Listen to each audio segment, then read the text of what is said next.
ရှင်းပြမယ်ဩကားဆိုတာကနေထူးနိုင်ကတိုင်းကားပေါ်ပေါင်လေးရေနော်တိုင်းကားလို့ခေါ်ရင်နေထူးနိုင်ကမောင်လေးတိုင်းနေတက်စနေဆိုလို့ရှိရင်သွားကြည့်လိုက်နေထူးနိုင်တိုင်းကားများဆိုရိုက်ရှာလိုက်မောင်လေးနော်တွေ့သွားလိမ့်မယ်ဟုတ်ပြီလားနော် What the hell ယောက်ျားလေးခေါင်းမကင်နဲ့လို့ဖုံးကန်နေနေဆိုတာနင်မသိဘူးလား နေတော့တွေကလေကောင်းကန်ရင်လားဖုံးကန်နိုင်နေပြောတာ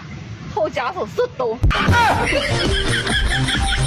ယောက်ကတော့လိုင်းပေါအောင်တင်တာ အတင်းလေးတင်းလေးဟဲ့ငါနိုးပြဖင်ပြတဲ့ line ဘောကောင်မရောငါကြည့်ချင်လို့ကြည့်ရမဟုတ်ဘူးငါတောင်ဝေကားနဲ့ကြည့်ရငါဟောသူတို့လည်းငါမိမလိုပဲဆိုတဲ့စိတ်နဲ့ငါကြည့်ရ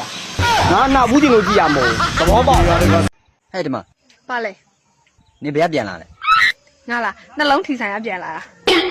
နင်နှလုံးထိုင်ကိုင်မလား ကင်တော့ကင်ရှင်နေဟာဒါမဲ့ငါမှရင်းနှီးမရှိဘူး နင်နှလုံးထိုင်ကိုင်မယ်ဆိုရင်ငါအရင်ထုတ်ပေးမယ် နေတကယ်ပြောရလား ဒါမဲ့ဆွဲရမ်းပြီးတော့မပြေးရအောင်နော် ပတာလေးငါအဟုတ်မလို့ပါပရက်ခံရမယ်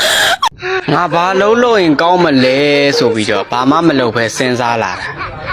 အခုဆိုရင်ငါ30ကျော်လို့40တောင်ရောက်လာပြီပဲTikTok ဘောညီကိုမောင်နှမများအခု TikTok အဲ့ဒါတက်နာကျွန်တော်ပြောမယ်နော်အထူးသတိပြုကြအထူးသတိပြုဒါကြီးအခုအဲ့ဒါတက်နာဟာဒါကြီး ဘယ်ရတော့ နင့်ယုံနေနဲ့ဖယ်လိုက်အဲ့ဒါဆိုအဲ့ဒါကင်းသွားပြီ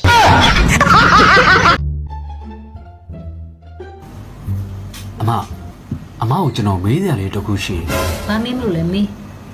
ကျွန်တော်ကောင်မလေးနဲ့ကျွန်တော်နဲ့တွဲတာတစ်ပတ်ပဲရှိသေးတယ်အခု तू ကပြုတ်ပြီးအန်ဂျင်နေရဲ့အဲ့ဒါဘာဖြစ်လို့လဲ ။မင်းကိုယုံလို့ဖြစ်မှာပေါ့ တိန်နေကုန်ငင်းရင်မဆွေးမင်းမငါဘုတ်ပြီဒါတော့သုံးနေ